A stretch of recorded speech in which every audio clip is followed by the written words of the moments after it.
नमस्कार दोस्तों। साल 2025 गवाह बनता है आस्था के सबसे बड़े जनसैलाब का, विश्व की सबसे बड़ी पब्लिक गैदरिंग का। उत्तर प्रदेश के प्रयागराज शहर के अंदर आयोजित किया जाता है सनातन धर्म की रीढ़, सनातन धर्म की जान और सनातन धर्म की धड़कन कहा जाने वाला महाकुंभ मेले का। क्योंकि एक ऐसा संयोग बन रहा था जो 144 साल में सिर्फ एक बार आता है, तो लोगों के अंदर उत्साह बहुत ज्यादा था, उमंग बहुत ज्यादा थी और डुबकी लगाने की होड़ उससे भी ज्यादा। ये कुंभ मेला भागीदार भी बनता है कुछ दुखद घटनाओं का। तो आइए जानते हैं इस कुंभ मेले के बारे में इस वीडियो के अंदर।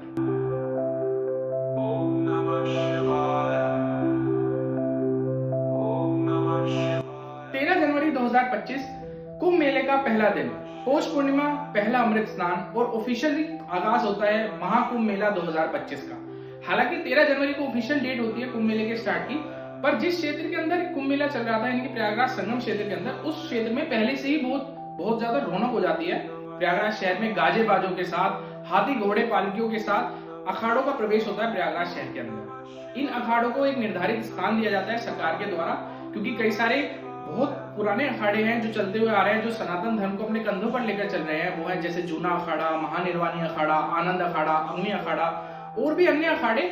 इन साधु सन्यासियों के अलग अलग दिन में प्रवेश करते हैं और अपने अपने निर्धारित स्थान पर पहुंच जाते हैं। अब क्योंकि सरकार को इस चीज का अनुमान था कि संयोग बहुत बड़ा है, लोगों की आस्था बहुत ज्यादा है और प्रचार बहुत युद्ध स्तर पर किया गया है, तो तैयारियां भी उसी स्तर की रिक्वायर्ड होंगी। इस कुंभ मेले के लिए 3000 करोड़ का बजट पास किया जाता है। इस 3000 करोड़ के अंदर सबसे पहले जो निर्धारित होती है वो होती है 4000 हेक्टेयर की भूमि, जो कि प्रयागराज संगम क्षेत्र के पास होती है, और उसको एक टेम्परेरी सिटी में कन्वर्ट कर दिया जाता है। एक अलग कुंभ नगरी और एक अलग जिले का दर्जा उस कुंभ नगरी को दे दिया जाता है। 1850 हेक्टेयर क्षेत्र के अंदर सिर्फ पार्किंग बनाई जाती है, जहां पर बसें, गाड़ियां और अलग अलग शटल बसें भी वहां पर पार्क की जा सके। 450 किलोमीटर से अधिक टेम्परेरी सड़क बनाई जाती है, जिससे कि वाहन व्यवस्था सुचारू रूप से और लोगों को कोई दिक्कत ना हो। 360 से अधिक स्पेशल ट्रेनें चलाई जाती हैं, जो विभिन्न स्थानों से लोगों को लेकर प्रयागराज जंक्शन पहुंचे। रेलवे स्टेशन, क्योंकि प्रयागराज के कई सारे रेलवे स्टेशन थे छोटे छोटे, उन सभी रेलवे स्टेशन को जो कुछ कुछ दूरी पे थे, ट्रेनों को इस तरीके से डाइवर्ट किया जाता है जिससे कि वहां पर कोई कंजेशन ना हो। कई रेलवे स्टेशन जिसके आपने नाम सुने होंगे, जैसे फाफामाऊ, सूबेदारगंज, प्रयागराज जंक्शन, प्रयागराज संगम, ये सभी स्टेशन इस पूरी समस्या को सुधारने के लिए काम कर रहे थे। कई ट्रेनें अलग अलग स्टेशनों पे जाकर खत्म हो रही थी, जिससे कि भीड़ बहुत ज्यादा ना बढ़े। अनुमान था लगभग 40 करोड़ लोगों का इस कुंभ मेले के अंदर स्नान करने का। अब जब कुंभ मेला स्टार्ट होता है और पहले 2 दिन में ही अमृत स्नान होते हैं, यानी कि 13 जनवरी को पहला अमृत स्नान था, पौष पूर्णिमा, और 14 जनवरी को मकर संक्रांति का अमृत स्नान होता है, और बहुत ही सुचारू रूप से स्नान चलते हैं। अखाड़े भी स्नान कर लेते हैं और बहुत ही व्यवस्था सुचारू रूप से बढ़ती है। हालांकि इस पूरे कुंभ मेले के अंदर 6 अमृत स्नान होने थे, यानी कि 13 जनवरी, 14 जनवरी, फिर 29 जनवरी को मौनी अमावस्या, 3 फरवरी को बसंत पंचमी, 12 फरवरी को माघी पूर्णिमा और 26 फरवरी को महाशिवरात्रि स्नान के साथ कुंभ मेले का समापन किया जाना था। सभी व्यवस्थाएं सुचारू रूप से चल रही थी। इसी बीच में मैं आपको बता दूं कि कुंभ मेला जो होता है, हम लोग सुनते हैं कि कुंभ मेले का आयोजन हर 12 साल में होता है, लेकिन कुछ ना कुछ कंफ्यूजन बना रहता है, क्योंकि हम देखते हैं कि अभी 2-3 साल पहले ये कुंभ मेला हुआ, तो कैसे ये आयोजन चलता है मैं आपको बताता हूँ। कुंभ मेला मुख्य तौर पर 3 तरीके के होते हैं: महाकुंभ मेला, पूर्ण कुंभ मेला और अर्ध कुंभ मेला। जो महाकुंभ मेला होता है, जो ये वाला था प्रयागराज वाला, ये 144 साल में एक बार ऐसा संयोग बनता है, और ये मेला आयोजित हमेशा प्रयागराज के त्रिवेणी संगम पर होता है। जो पूर्ण कुंभ मेला होता है, वो मेला 4 जगहों पर आयोजित किए जाते हैं, यानी कि प्रयागराज, हरिद्वार, नासिक और उज्जैन। प्रयागराज के अंदर, क्योंकि आपको पता है त्रिवेणी संगम है, तो महत्व सबसे ज्यादा रहता है। गंगा, यमुना, सरस्वती नदी के तट पर लोग स्नान करके यहाँ पर पुण्य बटोरते हैं। हरिद्वार में गंगा नदी के तट पर, उज्जैन में शिप्रा नदी के तट पर और नासिक में नर्मदा नदी के तट पर ये मेले का आयोजन किया जाता है। और ये मेले एक जगह पर घूमकर 12 साल बाद आते हैं। जैसे हरिद्वार में अगर आप अनुमान लगाएं, सपोज 2000 में कोई मेला होता है किसी भी शहर के अंदर, तो अगला मेला 2012 में उसी शहर में घूमकर आता है। तीसरा होता है अर्धकुंभ मेला। ये अर्धकुंभ मेला जो होता है, ये सिर्फ 2 जगह आयोजित किया जाता है, प्रयागराज और हरिद्वार में। और ये वाला जो मेला होता है, ये सिर्फ 6 साल में उसी स्थान पर लौट कर आता है। जैसे प्रयागराज, जैसे हरिद्वार के अंदर अगर सपोज आज अर्धकुंभ मेला लगता है, तो अगला जो अर्धकुंभ मेला लगेगा वो ठीक 6 साल बाद लगेगा। 2016 के अंदर 2 कुंभ आयोजित हुए, हरिद्वार के अंदर अर्धकुंभ और उज्जैन के अंदर पूर्ण कुंभ का आयोजन किया गया। अब जो सरकार की जो व्यवस्थाएं थी, वो तैयारियां थी, वो जोरों शोरों पर चल रही थी। सरकार तैयार थी कि 40-45 करोड़ लोगों का स्वागत किया जाएगा इस पूर्ण कुंभ के, इस महाकुंभ के अंदर। अब लोगों को समस्याएं ना हो इसके लिए कई सारे मेडिकल चेकअप कैंप लगाए गए, शटल सुविधाएं चलाई जाती हैं, खोया पाया क्षेत्र बनाया जाता है, एआई के थ्रू डिजिटल टेक्नोलॉजी का इस्तेमाल किया जाता है, एप्लीकेशन बनाई जाती है जिससे कि लोग बाग रास्ता ना भूले। पर उसके बावजूद अब एक सरप्राइज के तौर पर वहां पर 40 करोड़ का अनुमान था और 65 करोड़ लोगों का आगमन होता है इस महाकुंभ मेले के अंदर। अगर आप देखें तो हर रोज की स्थिति ये थी कि चारों तरफ देखने पर सिर्फ सिर ही सिर दिखाई देते थे, इस कदर लोगों के अंदर उत्साह था इस महाकुंभ मेले का हिस्सा बनने के लिए। अब सब कुछ सुचारू रूप से चल रहा था। देखो, जो मौनी अमावस्या का स्नान था उसको स्नान सबसे बड़ा स्नान माना जा रहा था इस कुंभ का, और कहीं ना कहीं ये अंदेशा था कि सबसे ज्यादा भीड़ एक पर्टिकुलर डे पर अगर होगी तो वो मौनी अमावस्या वाले दिन होगी। सरकार ने सारी व्यवस्थाएं की हुई थी, कई जिलों की पुलिस वहां पर थी और एक प्रॉपर बैरिकेडिंग के साथ, क्योंकि मौनी अमावस्या वाले दिन जो अखाड़े होते हैं वो भी स्नान करते हैं। अब अखाड़ों की व्यवस्था कैसे की जाती है, हर अखाड़े को कुछ नियत टाइम दिया जाता है स्नान के लिए। अखाड़े जहां अपने स्थान पर थे प्रयागराज के अंदर जो स्थान दिए हुए थे अखाड़ों को, वहां से पूरे गाजे बाजे के साथ चलते हैं। हाथी, घोड़ा, पालकी, नागा साधु, हट योगी सभी पूरे गाजे बाजे के साथ और हा हुल्ला के साथ आगे की तरफ बढ़ते हैं स्नान करने के लिए, और वो अपने निर्धारित समय पर स्नान कर फिर वापस लौट जाते हैं। और ऐसे ही कई सारे अखाड़े थे तो सभी को अपना अपना टाइम निर्धारित तौर पर दिया जाता है।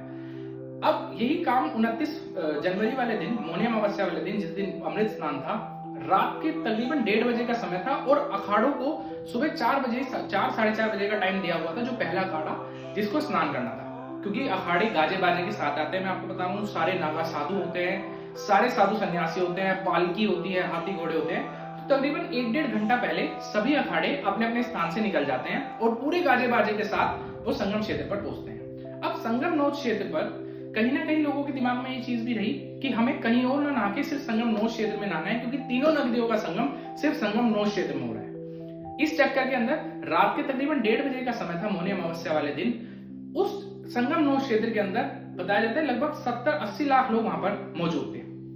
अब एक क्षेत्र के अंदर अगर इतना बड़ा जनसैलाब मौजूद होगा, पर यह माना जाता है कि कोई बैरिकेडिंग जो है वो टूटी, और उस बैरिकेडिंग टूटने के बाद लोगों ने उस बैरिकेड से कांपना शुरू किया। कुछ लोग उस समय थक कर जमीन पर बैठ गए थे, क्योंकि व्यवस्था बनाने के लिए वाहनों का आवागमन बंद था और जो वृद्ध लोग वहां कुंभ मेले के अंदर आ रहे थे वो लोग बहुत थक चुके थे। अब लोगों ने क्या किया, थक हार कर वहीं पर बैठना शुरू कर दिया। एक बैरिकेड टूटा, कुछ लोगों ने उस बैरिकेड से जाना शुरू किया। जब वो उस बैरिकेड में अवरोध आया, वहां पर अव्यवस्था फैल गई और सबसे बड़ी दुखद घटना वहां पर यह हुई कि वहां पर एक भगदड़ मच गई, जिसमें 30 लोगों की मौत हो गई और 60 से ज्यादा लोग घायल हुए। हालांकि वो बहुत बड़ा स्नान का दिन था, अमृत स्नान का दिन था। जो अखाड़े थे उन्होंने फैसला लिया कि आज का स्नान स्थगित किया जाता है। हालांकि ये बहुत बड़ा फैसला होता है, क्योंकि अखाड़ों का स्नान बहुत बड़ा स्नान माना जाता है। उसके बावजूद अखाड़ों ने ये फैसला लिया कि बहुत दुखद घटना हो गई है, इसलिए अब हम आज का स्नान स्थगित करते हैं। 7 से 8 करोड़ लोग उस मौनी अमावस्या वाले दिन स्नान करते हैं। हालांकि बाद में सरकार द्वारा सरकार बातचीत करती है अखाड़ों से, और यह निर्धारित होता है कि हर अखाड़े के कुछ साधु सन्यासी जाकर मौनी अमावस्या के स्नान को संपूर्ण करेंगे, और बाद में ये स्नान इस तरीके से संपूर्ण किया जाता है। अब लोगों के अंदर उत्साह था, वो बात सही थी, बट कहीं ना कहीं लोग यहाँ पर अपनी सूझबूझ से काम भी नहीं ले रहे थे। लोग ये नहीं देख रहे थे कि भीड़ कितनी ज्यादा है, ट्रेनों के अंदर मारामारी कितनी ज्यादा है। वो किसी भी हाल में बस प्रयागराज पहुंचना चाहते थे। और इसी का एक और परिणाम हुआ कि 15 फरवरी को प्लेटफॉर्म 13 और 14 का जो फुट ओवर ब्रिज था नई दिल्ली रेलवे स्टेशन का, वहां पर 2 ट्रेनें आ रही थी जो डिले से चल रही थी, और दोनों ही ट्रेन प्रयागराज की तरफ जा रही थी। बहुत सारे लोग प्लेटफॉर्म पर खड़े थे इंतजार में ट्रेन के। अब क्योंकि दोनों ट्रेन आ रही थी, तो कुछ लोग बताते हैं कि शायद वहां पर अनाउंसमेंट में कुछ गड़बड़ी हुई, और कुछ लोग बताते हैं, अब लोगों को ये कंफ्यूजन हुआ कि कौन सी ट्रेन उनकी है और कौन सी ट्रेन दूसरी है। इस चक्कर में लोग प्लेटफॉर्म चेंज करने के लिए फुट ओवर ब्रिज की तरफ भागे, और वहीं पर कुछ लोगों के पैर स्लिप हुए, जिसके कारण एक अवरोध बना और एक ब्रेकर बन गया, जिसकी वजह से वहां पर एक भगदड़ मच गई और 17 लोगों की उस भगदड़ के अंदर जान चली गई। एक 7 साल की छोटी बच्ची की जान भी इसके अंदर चली जाती है।